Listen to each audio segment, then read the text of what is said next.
Good morning, good afternoon, wherever you are. Welcome to FD Day 2021, the 36th annual FD Day. As many of you know, since 1985, every year, the first Sunday of June is FD Day, a day when patients and their families from all over the world get together with clinicians and researchers. We greet old friends and meet new ones, and everybody can hear the latest news on FD. This year, like last year, due to the COVID pandemic, we meet virtually. Now, these virtual meetings lack the warmness of the physical presence, but on the good side, they allow many more people to participate all over the world. So today we have a very busy program, and I hope you will enjoy it. You will hear about the COVID pandemic and its impact on our community that fortunately has been mild. Also about the development of telemedicine, and you will also hear in detail about drugs that we hope will correct the genetic defects of FD and be able to treat and slow the progression of the disease. As we do every FD day, I will first tell you about the new patients. Now, these new patients are very, very special, the new patients we have this year, and in fact, they provide a theme to our FD Day 2021. It's a very special milestone. And the theme is the expansion of the FD family. Now, I will try to tell you these details without using slides. You will have all these in the research booklet. So I'm going to try to explain this without figures. Now, you I told you, you may remember that I told you last year about a number of patients from Mexico who had familial dysautonomia. Now, they were unaware of their Jewish heritage, but with genetic analysis, we found that they had the same genetic mutation that most other FD patients had. They had two copies of the what we call the founder mutation. That is a mutation that can be traced back to a Jewish person living in Poland in the 16th century. Now, this year we have two very special newcomers. And what makes them so special is that they have new mutations. They have mutations that had never been described before, but they are combined with the founder mutation. So we have two new members of the community that have FD. One is an African American girl from New Jersey, and the other is a boy from Poland.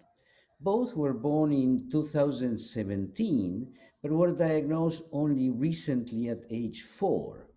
Now, for both children, the diagnosis came as a result of whole exome analysis that was performed because they were chronically sick and doctors couldn't figure out what disease they had.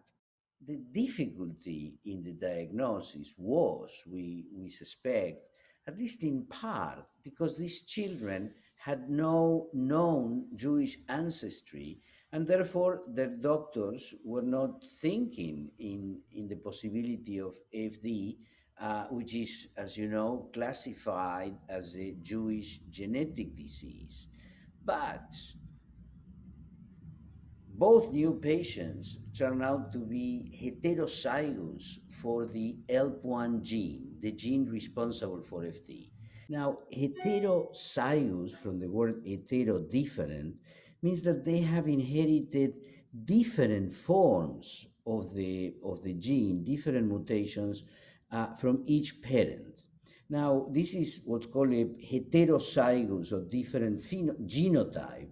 And it stands in contrast to a homozygous phenotype, homo meaning same, where an individual inherits identical forms of the gene from each parent. Now, both these new patients, the girl from New Jersey, the African American girl, and the boy from Poland, they inherited only one copy of what is called the founder FD mutation, the one that over 99.5% of people with FD have two copies of. Now, they had that copy from one parent, and the other copy, you need two copies to express the disease.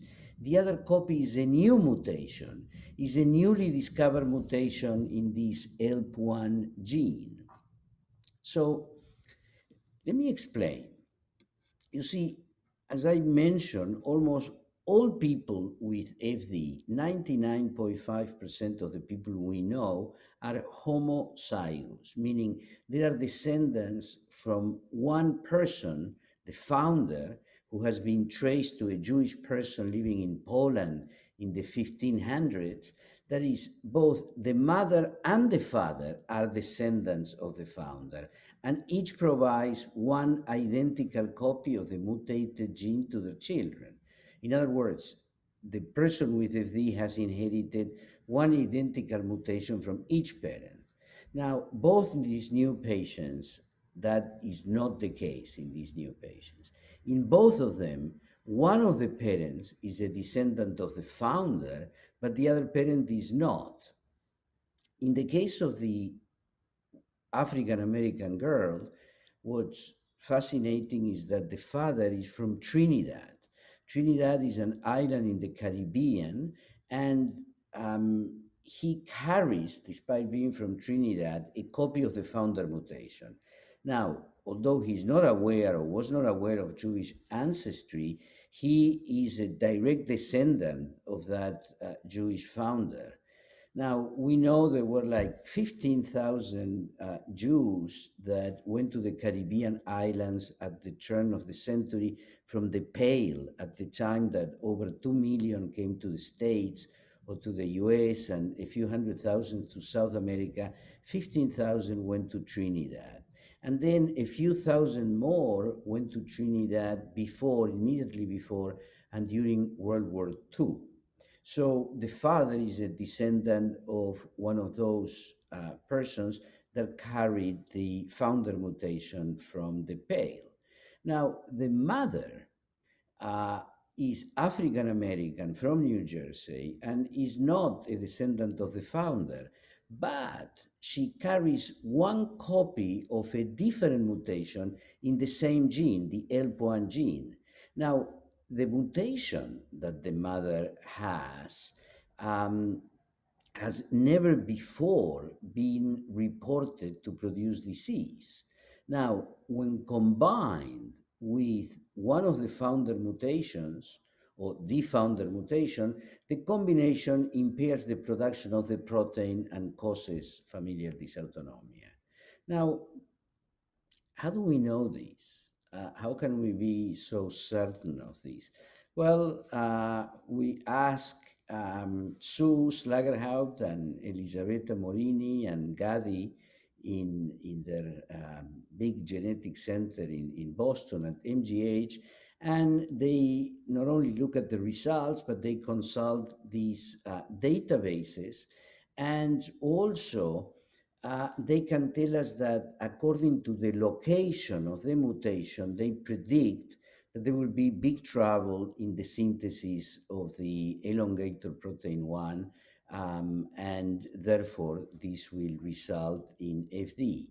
Now, they also tell us, based on another database called Genome, that two other people in this large database with the same mutation, and these two people are from Africa. So, and clearly the mother of this girl, although she's in New Jersey, she's African American and also comes from Africa. So, our new FD patient has one copy of the founder mutation, the one that comes from the 16th century in Poland, it was today Poland, and one mutation that appears to originate in Africa. So quite a first for our community, and we are of course very curious and excited to help this little girl. The second newcomer is a boy from Poland. Now, this boy has no known Jewish ancestry, and it turns out to be a very similar story because he's also heterozygous for the FD gene. This boy inherited one copy of the founder mutation from his father and a new mutation that had not been described before from his mother. Now, this mutation that had never before been described to produce disease appears when one looks at this big database of alleles, appears in two European persons that we know were non-Finnish and were non-Jewish. But clearly, that mutation combined with the founder mutation results in impairment, severe impairment of the synthesis of the protein, and the affected person develops the disease. Now, this brings the total number of mutations in familial dysautonomia to five. And of those five mutations, three are with certainty not of Jewish origin, three of them. So, and two of those three we discovered within the last year. Now, why do these discoveries matter? Well, there are a number of reasons. The first is they show that the current criteria that requires Jewish ancestry for the diagnosis of familial dysautonomia should be modified